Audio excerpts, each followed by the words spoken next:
We moved today from Grasmere to Ambleside, but before we get there I just had to show you this photograph that I forgot from the last video, silly boy, telling you a bit about the gingerbread shop.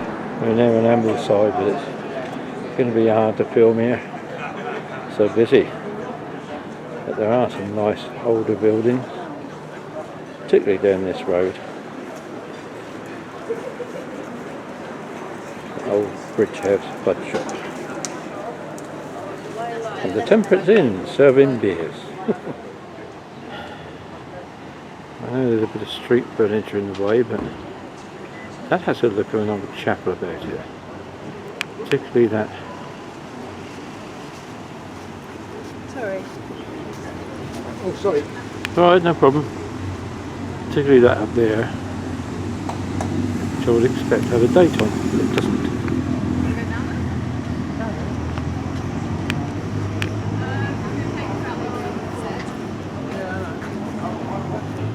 That is very unusual. Very unusual. Look at the clock built into those sides there. I wondered if that was a place of worship as well. The market hall, but these buildings all have a style to them, don't they? Some of them are old banks, and I could film everything in sight, but it's not going to be very good. Lovely.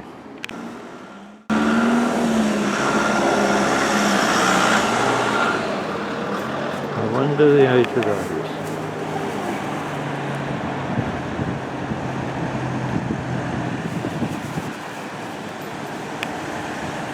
So annoying. Oh God, I don't believe it. See you standing here with the camera and they've just got to get in the damn way. So annoys me sometimes. I try not to be an easily annoyed person. The view from here is terrific. Look at that. Look at this electric thing coming up the hill. Reminds me of the old Polperro trams down in Cornwall. Some of you might know of them. Interesting. I'm afraid I'm getting to the point where the tourists are really getting on my book. But here it is, Bridge House. It once said that family with 6 children lived in there. Apparently it was built to avoid paying taxes. And this little beck once powered up to 6 mills in the area. And this was a very famous Lilliput Lane model. I think it was the first one that was produced. Lilliput Lane cottages now no longer produced, but it still remains quite a popular item if you can find it on eBay and in some of those little curiosity shops. But there you go, Bridge House. I'm wondering if that little outfall there is a diversion of the beck from that water wheel sitting inside there. I don't know if you can see that behind that bloke. I'll try and get a bit closer. But that was one of the old mills.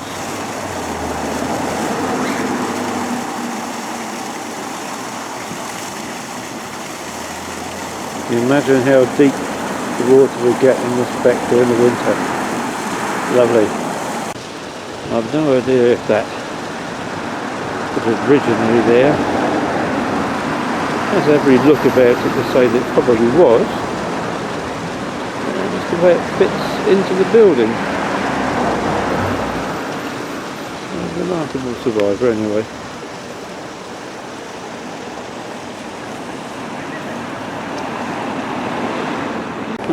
Just a minute ago it was quiet, and a word and his wife just gone by. Can you imagine climbing up them stairs to go to bed?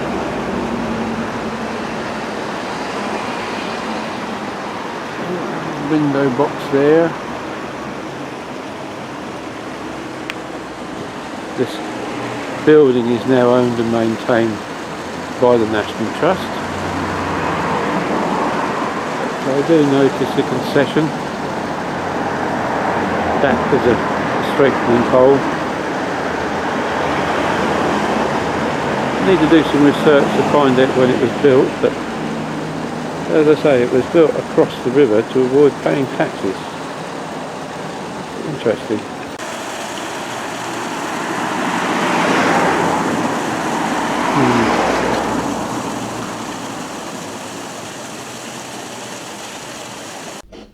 Bridge House, built in the 16th century and probably at that time in the middle of nowhere. Well, I thought coming down here I might have got away from the main tourist areas, but everywhere I go I seem to be followed by hordes of people and dogs. Sorry, but up here I've already nearly tripped over half a dozen.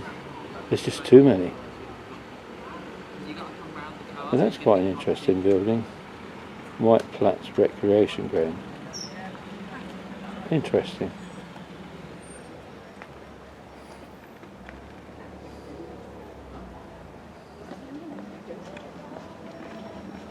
And here is a cinema, which is an old church building in some kind. Was that the old school, maybe? Perhaps the church school? There's a craft fair today in the church, so I think going in there will be a non-starter for me. But this is St Mary's Community and Parish Church of Ambleside, and I'm looking at a very nice building. Look at that. Look at that tower. Interesting, that's a stone tower. You don't find very many of those. There's only 3 in Sussex. And look at it. What a lovely building. As I say, I'm not going to go inside because they've got this craft fair today, and there's probably a lot of people inside, but I just had to show it to you. Very interesting. But I'm looking for the real Ambleside. Let's get away from all the tourist spots. There's certainly a lot of historic buildings, but of course, like at Grasmere, they've been converted for tourist use, pubs and things. It's an interesting inscription on the side of there.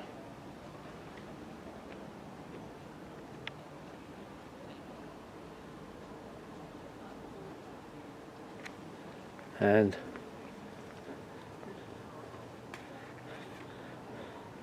another row of cottages with the Lakeland Hills behind.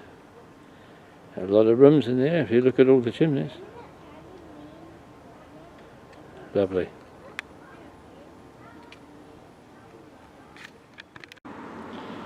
Oh, I thought I'd found a quiet backwater. Nobody around. As soon as I get my camera out, 2 people come round the corner. I'm trying to find the real Ambleside and the real Grasmere. Well, as I say, we're back in Ambleside now. There's a nice little reproduction, I would guess. Street light there. But this row of cottages here is probably as close to the real Ambleside as I'm going to get. Some lovely plants in the garden. And then of course Lakeland stone. Notice it's almost like dry stone walling on the outside the houses. They're layered flat stones, not bricks, which I find a very interesting method of construction.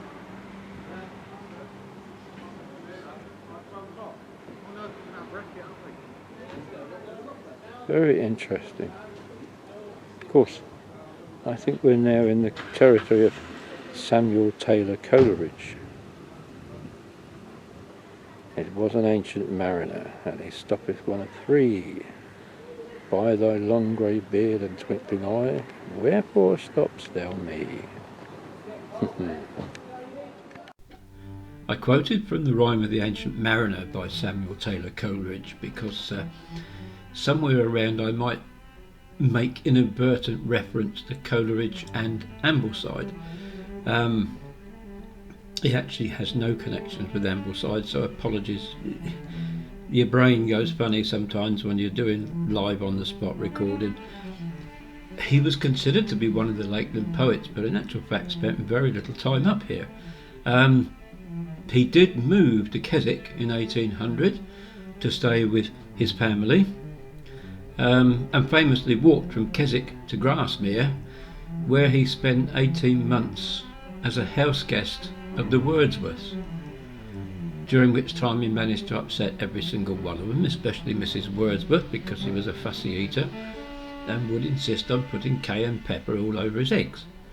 He was also getting far more addicted to laudanum, and when you investigate Coleridge further, he was a very, very, very complicated person, and I won't go into further details here. Suffice it to say, though, that yes, he did spend time in the Lake District, but it was but very short. And that, I hope, clears up that little mystery. Trying to get to that before the next tranche of people get to me. There's the old bank house. There's now a chocolate and waffle showroom, salesman shop.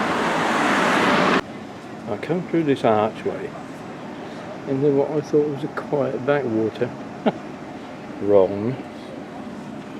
But while there is a moment, this is Sheila's cottage. Another quirky building.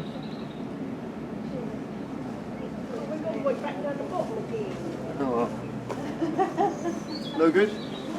Okay. I have a feeling that perhaps I should just give up. Being a documentary filmmaker is hard at times, but I think I found a few buildings of interest for you.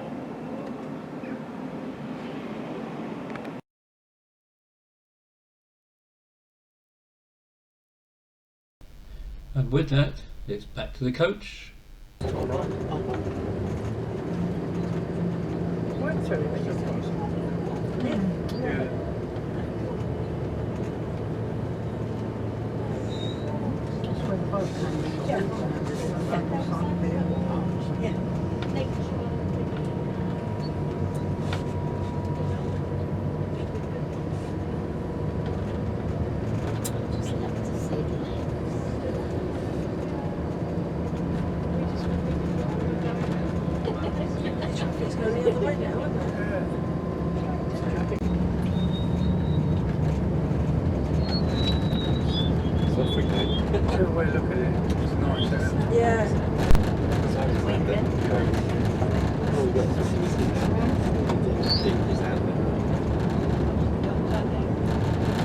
Sunshine in it.